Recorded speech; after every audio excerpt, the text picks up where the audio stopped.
Hello, नमस्कार दोस्तों, छात्रों और अभिभावकों। अभी जो हम लोग वीडियो बना रहे हैं यह 11वीं क्लास के लिए बहुत ही महत्वपूर्ण रहेगा, क्योंकि फिर से हमारे देश में कोरोना महामारी को लेकर एक लॉकडाउन की स्थिति बनी हुई है, जिससे पठन पाठन का कार्यक्रम बाधित हो रहा है और बच्चों को काफ़ी नुकसान हो रहा है। तो इसको देखकर हमने YouTube चैनल के माध्यम से तमाम बच्चों के लिए वीडियो बनाकर अपलोड कर रहे हैं, और जो भी बच्चे लाभान्वित होना चाहते हैं वह हमारे चैनल फिजिक्स एक्सपर्ट आदेश सर को सब्सक्राइब करें और लाइक करें, और वहां से आप पढ़ सकते हैं।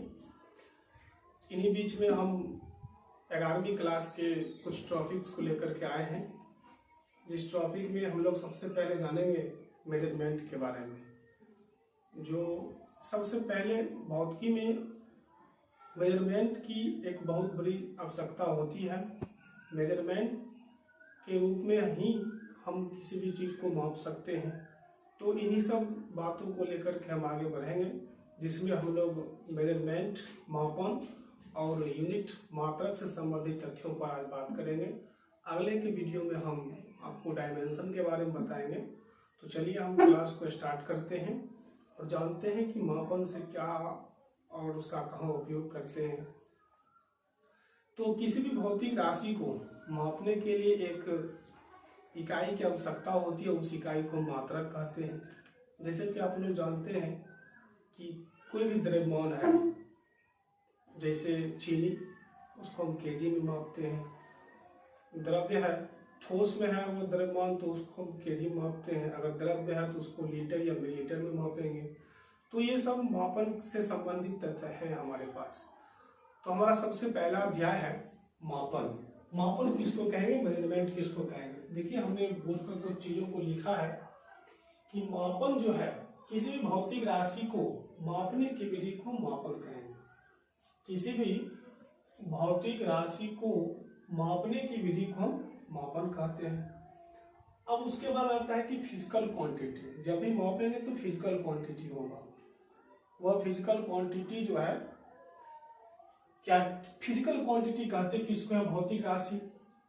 तो वह राशि जिसके पदों में भौतिकी के नियमों को, वह राशि जिसके पदों में भौतिकी के नियमों को परिभाषित किया जाता है तथा जिसे प्रत्यक्ष या अप्रत्यक्ष विधि के द्वारा मापा जा सकता है, भौतिक राशि कहलाता है। एग्जाम्पल में कुछ लिखा हुआ है, दूरी है, द्रव्यमान, समय, चार्ज, वेग, त्वरण एक्सेट्रा, और भी चीज आ सकते हैं उसमें। तो हम जिन राशियों की माप कर सकते हैं उसे हम भौतिक राशि कहेंगे, वह प्रत्यक्ष विधि से हो या अप्रत्यक्ष विधि से हो। अब कहता है नॉन फिजिकल क्वांटिटी। जिन राशियों की माप नहीं की जा सकती है वह राशि अभौतिक राशि कहलाता है। जैसे खुशी, दुख, दर्द, हम इन सब राशियों को नहीं माप सकते हैं। तो ये सब राशि आएंगे अभौतिक राशि में, नॉन फिजिकल क्वांटिटी में। प्रत्येक भौतिक राशि जो होते हैं उनके दो भाग होते हैं। प्रत्येक भौतिक राशि के दो भाग होते हैं, जिसमें पहला भाग आता है न्यूमेरिकल मेजर, संख्यात्मक मान। दूसरा आता है मात्रक, यूनिट। जैसे कि आप किसी भी चीज को ले सकते हैं, जैसे चीनी है, अगर हम इसको लिख दें 5 kg, तो क्या है, पहला चीज है 5 जो न्यूमेरिकल मेजर है, संख्यात्मक मान है, और दूसरा आता है यूनिट जो मात्रक है। तो इसको हम 5 को हम परिमाण भी बोलते हैं। तो कोई भी भौतिक राशि जो होता है वह संख्यात्मक मान के साथ रहता है और उसके गुना के रूप में मात्रक होते हैं। तो कोई भी भौतिक राशि के दो भाग होते हैं, पहला होता है संख्यात्मक मान और दूसरा होता है मात्रक। तो कह रहा है उसके कुछ और भी टर्म है कि प्रत्येक भौतिक राशि के माप को संख्यात्मक मान और मात्रक के गुणनफल के रूप में व्यक्त किया जाता है। कोई भी भौतिक राशि होगा तो उसकी अगर हम माप जो करते हैं तो वह माप के दरमियान संबंध में संख्यात्मक मान और उसका मात्रक का गुणनफल होता है। फॉर्मूला लिखा हुआ है, अर्थात भौतिक राशि को हमने x से डिनोट किया, तो भौतिक राशि जो है वो बराबर होते हैं संख्यात्मक मान गुणे मात्रक। तो भौतिक राशि को हमने x माना, संख्यात्मक मान को n और मात्रक को u माना। तो कोई भी भौतिक राशि जो है वह n इंटू यू के रूप में होते हैं। कोई भी भौतिक राशि जो है वह n इंटू यू के रूप में होते हैं। फिर से कह रहा है कि प्रत्येक भौतिक राशि की माप नियत होता है। कोई जो भौतिक राशि है उसकी माप जो है वो नियत रहता है।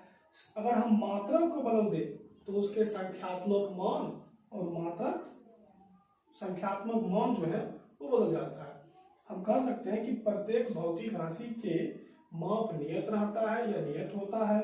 मात्रक को बदलने पर संख्यात्मक मान भी बदल जाता है। तो क्या कहा कि माप नियत रहता है, प्रत्येक भौतिक राशि तो उसकी माप नियत रहता है। तो भौतिक राशि x कांस्टेंट है, भौतिक राशि है, उसके भाग जो होते थे भौतिक राशि जो होते थे वो किस रूप में होते थे, तो n इंटू यू के रूप में होते थे, तो वो भी तुम कांस्टेंट ही रहेगा। तो दोनों चीज जो है वो कांस्टेंट रहता है। तो हम लिख सकते हैं कि n1 u1 is equal to n2 u2 के फॉर्म में लिख सकते हैं। ये हमारा एक फॉर्मूला प्राप्त होता है कि अगर कोई भौतिक राशि n1 है, n1 संख्यात्मक मान है और u1 जो है वह मात्रक है, ठीक उसी तरह इधर से n2 जो है वो संख्यात्मक मान है और u2 जो है वो मात्रक के रूप में है। अब हम आगे इसकी एग्जांपल देखेंगे कि किस तरह से किसी भौतिक राशि के मात्रक को बदलने पर उसके संख्यात्मक मान बदल जाते हैं। आप इसको अच्छी तरह से स्क्रीनशॉट ले सकते हैं, आप नोटबुक में उतार सकते हैं, आपके लिए बहुत ही हेल्पफुल रहेगा। तो आगे जो हम लोग देख रहे हैं उसमें क्या था कि प्रत्येक भौतिक राशि के दो भाग होते हैं। एक भाग संख्यात्मक मान होता है, दूसरा मात्रक के रूप में होता है। अब हम जानेंगे कि किसी भी भौतिक राशि की माप जो होती है वह नियत रहता है। किसी भी भौतिक राशि की माप नियत रहता है। मात्रक को बदलने पर संख्यात्मक मान बदल जाता है। मात्रक को बदलने पर संख्यात्मक मान बदल जाता है। चलिए हम उसके एग्जांपल कुछ देखते हैं। अभी हमने फॉर्मूला देखा था n1 u1 is equal to n2 u2। क्या फॉर्मूला था? n1 u1 is equal to n2 u2। इसके कुछ हम एग्जांपल देखते हैं। सबसे पहला है 1 kg metre per second square is equal to dash gram centimetre per second square. देखिए हमने मात्रक को चेंज कर दिया। कोई भौतिक राशि है तो वह संख्यात्मक मान और मात्रक के रूप में रहता है। जैसे n1 जो है क्या है, 1 है, और u1 जो है वह kg metre per second square है। यहाँ पे n2 का स्थान खाली है और u2 के रूप में लिखा हुआ है। तो हम लोग जानेंगे कि ये kg metre per second square और ग्राम सेंटीमीटर पर सेकेंड स्क्वायर किस पद्धति में है उसको आगे जानेंगे। फिलहाल अभी हम लोग जानते हैं कि हम मात्रक को कन्वर्ट किए हैं, चेंज किए हैं, तो क्या संख्यात्मक मान बदलता है? हाँ बदलता है। कैसे वो चेक करते हैं? तो देखिए हम इसको n1 मान लें, संख्यात्मक मान 1 है, इसको मानेंगे n1 और रेस्ट को मानेंगे u1। जो मात्रक है, कोई भी भौतिक राशि जो होती है वह संख्यात्मक मान और मात्रक के गुणनफल के रूप में रहता है। इधर से बराबर किस तरफ है n2 और इसको कहेंगे हम u2। चलिए हमें पता क्या करना है, n2 पता करना है। तो हमारे पास एक फॉर्मूला था n1 u1 बराबर n2 u2। वहां से हम n2 पता करें तो उसके लिए हमें क्या करना होगा, सोचिए क्या करना है, n1 u1 बट्टे हो जाएगा u2। ये फॉर्मूला है, इस पे आप सारी चीजों को उठा के डाल दें, आंसर आएगा। देखते हैं तो n1 कितना 1, u1 कितना kg मीटर पर सेकेंड। तो देखिए ये फॉर्मूला हो गया n2 is equal to n1 u1 बट्टे u2। हमारे पास एक फॉर्मूला आ गया n1 u1 बट्टे u2 n2 पता करने के लिए। n2 जो है वह एक मिसिंग नंबर है जो मात्रक को चेंज करने पर आएगा। तो देखते हैं क्या है। ग्राम सेंटीमीटर पर सेकेंड स्क्वायर, ग्राम सेंटीमीटर पर सेकेंड स्क्वायर। देखिए सेंटीमीटर स्क्वायर और ये सेकेंड स्क्वायर और सेकेंड स्क्वायर ये कट गया, दोनों तरफ बराबर चीज था क्वांटिटी। तो बच क्या रहा हमारे पास 1 kg मीटर बट्टे में ग्राम सेंटीमीटर। अब हम लोग ये जानते हैं कि 1 kg बराबर 1000 ग्राम, या इसको हम लिख सकते हैं 10⁻³ ग्राम 1 kg बराबर, और 1 मीटर बराबर 10⁻² सेंटीमीटर या 100 सेंटीमीटर। हम इस वैल्यू को इसमें डालेंगे और हमें संख्यात्मक जो मान था मिसिंग वो नंबर प्राप्त होगा।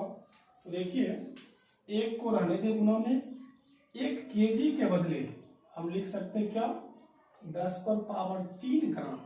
तो लिखिए 10⁻³ ग्राम। हमने क्या किया कि इस kg को ग्राम में कन्वर्ट किया, अब बट्टे में भी ग्राम है, मल्टीप्लाई 1 मीटर, तो 1 मीटर के जगह पर रखेंगे 10⁻² सेंटीमीटर, और बट्टे में आ गया सेंटीमीटर, तो ग्राम से ग्राम बढ़ गया और सेंटीमीटर से सेंटीमीटर बढ़ गया। अब हमारे पास बचा क्या, 1 मल्टीप्लाई 10⁻³ मल्टीप्लाई 10⁻²।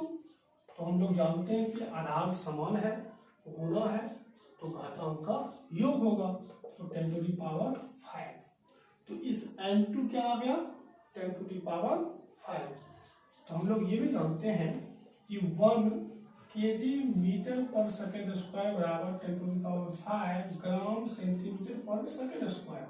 अब 1 kg metre per second square को क्या कहते हैं, न्यूटन कहते हैं, तो 1 न्यूटन, और ग्राम सेंटीमीटर पर सेकेंड स्क्वायर को डाइन करते हैं, तो 1 न्यूटन बराबर 10⁵।